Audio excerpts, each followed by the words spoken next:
Então fala você ligado aqui no canal, sou o Eduardo Ferrari e trago assuntos importantes sobre o nosso Vasco. Não pule sequer uma parte do vídeo, gente. Aqui embaixo tem um botão escrito inscreva-se, é muito importante e de graça a sua inscrição. Então se inscreve aqui embaixo, clica uma vez, deixa o seu like também, é importante pra gente aqui.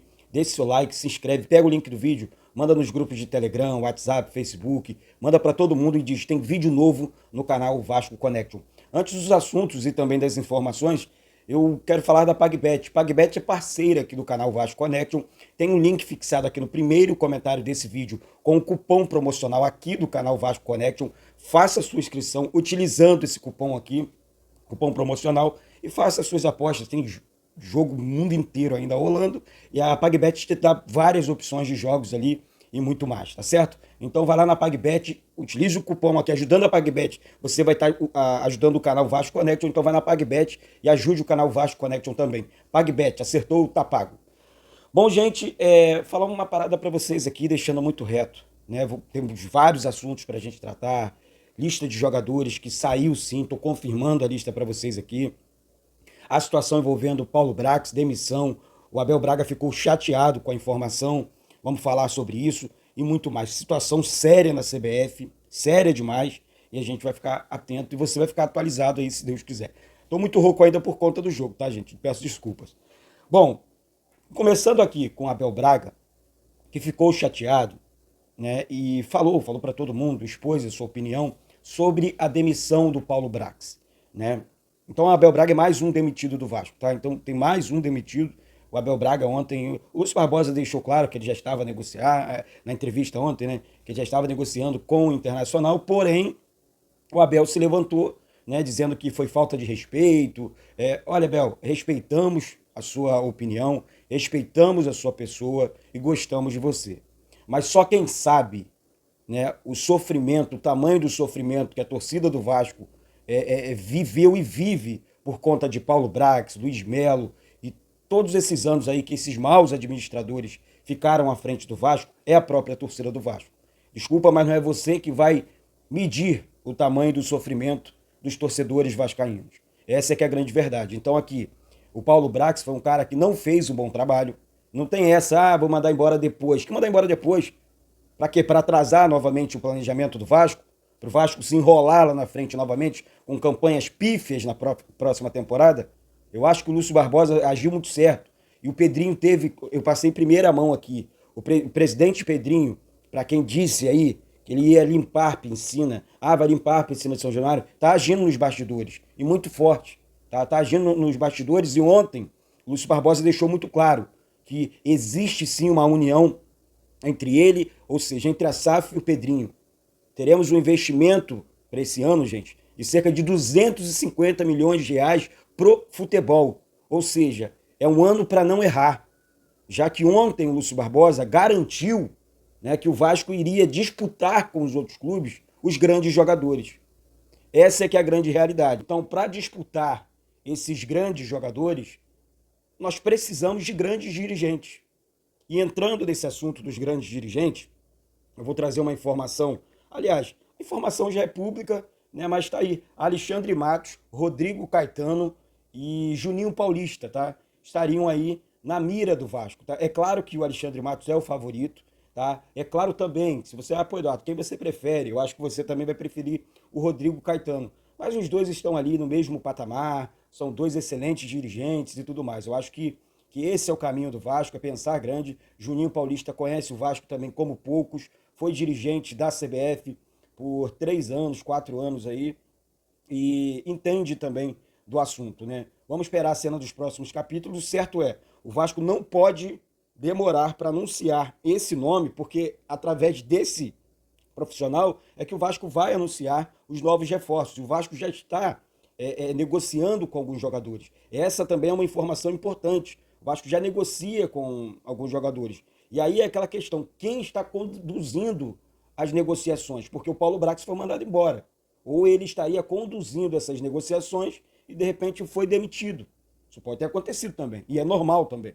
Tá certo? Então, vamos aguardar a cena dos próximos capítulos. O Alexandre Matos é um profissional de um gabarito muito alto. Olha o time que ele formou no Palmeiras, contratando Abel Ferreira, e esse elenco inteiro do Palmeiras, poucos saíram, né? Só o Gustavo Scarpa, se eu não me engano, e enfim, tá aí, Palmeiras ganhando tudo e o Alexandre Matos é quem realmente formou esse time. Hoje ele trabalha no Atlético Paranaense e, assim, teria, né, conversas avançadas, sim, com o Vasco. Bom, outro assunto importante aqui, tá?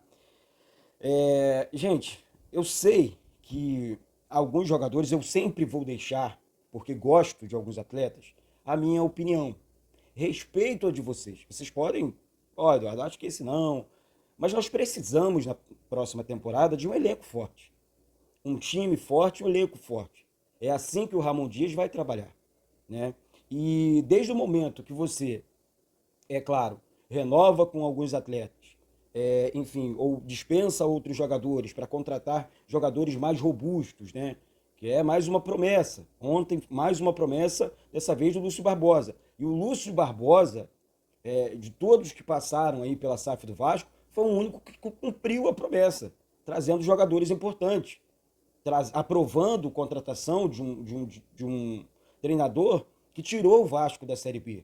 Né? Então, quando você olha ali para o Lúcio Barbosa, você fala, pô, peraí, vamos dar um crédito. O cara aprovou a contratação do Medel, que ganha bem, casa de 1 milhão, do próprio Payet, enfim, Verratti, a volta do Rossi, entre outros jogadores, Bruno Praxedes, Paulinho. Então, assim, é impossível não dar, eu acho quase impossível, credibilidade para esse cara, entendeu? E outra coisa, vocês sabem, ele é Vasco, ele é um grande, ele tem que ser, e é, na minha opinião, um grande profissional, tá? Eu sempre, ó, eu não conheço, vamos entrevistá-lo, enfim, vamos conversar com ele, buscar informações agora. É um cara sério, que quer o bem do Vasco e quer ver o Vasco bem. E eu acho que essa corrente de união entre ele, o Pedrinho e todos os administradores, né, que chegam à cúpula do Pedrinho para assumir o Vasco, tem que ter esse bom relacionamento, tá? Então, assim, gente, 11 jogadores, tá? Em fim de contrato com o Vasco. Vou passar a lista para vocês aqui. Aí vocês, olha, Eduardo, eu fico com esse, não fico com aquele e tal, porque eu gosto de alguns e vocês, talvez você não goste de outros, tá certo? Vamos lá. Paulo Henrique, Rossi, Zé Gabriel, Ivan, Robson, Gabriel Dias, Sebastião Ferreira, Alex Teixeira, Maicon, Laranjeira e Praxedes. Esses, final do ano agora, ficam sem contrato com o Vasco, ou seja, o Vasco vai ter que negociar aqui, ó, Rossi, Paulo Henrique, Zé Gabriel, Ivan, tô falando aqui mais ou menos os que eu manteria no Vasco, né, no elenco. Maicon, o Praxedes é aquela situação, um jogador muito caro, 27 milhões, e renovaria se fosse por empréstimo, tá? Não pagaria 27 milhões do Praxedes nesse momento não. Gente, são situações realmente que chamam atenção. Então, volto a afirmar aqui, com a permanência definida na primeira divisão, o Vasco terá mais 250 milhões para investir no futebol em 2024, tá? A injeção de recursos será a maior da história do Vasco da Gama, tá? Enfim, mais um aporte financeiro aí da 777. Mudando o assunto aqui, agora vamos entrar nos assuntos mais burocráticos, assuntos importantes, tá? Importantes. Sobe o like aí, assuntos importantes. Situação envolvendo o Maracanã. Licitação do Maracanã recebe propostas de Flamengo, Fluminense, Vasco e Grupo Arena 360, né? Cada um dos concorrentes da dupla Fla-Flu, né? Porque é o consórcio, tá? O Vasco e a Arena 360.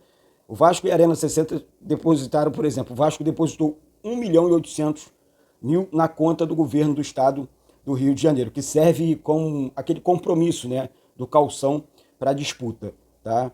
Os 3 consórcios habilitados são Flamengo e Fluminense, consórcio Maracanã para Todos, Vasco e W Torre e Arena 360, tá bom? Então, as 3 aí estão na disputa e o Vasco entrou firme na disputa, já depositando a quantia ali de quase 2 milhões de reais para realmente tentar resolver de vez essa situação do Maracanã. Agora, o que chama atenção é que a melhor proposta, tá, para a administração do Maracanã é a do Vasco.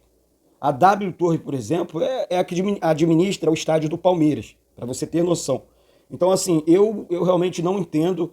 Eu acho que a gente precisa chegar num denominador. São Januário vai fechar para a reforma. Vamos aumentar a capacidade de São Januário. É um dos principais projetos do Pedrinho, né, que ama o clube e entendeu, né, que o vascaíno precisa de uma casa maior, né? Amamos São Januário. mas só cabem 20 mil, 22 mil pessoas, né? Precisamos realmente ampliar São Januário. Gente, agora uma situação muito grave, hein? Quero levantar um assunto aqui, saindo desse assunto do Maracanã, tomara que dê tudo certo.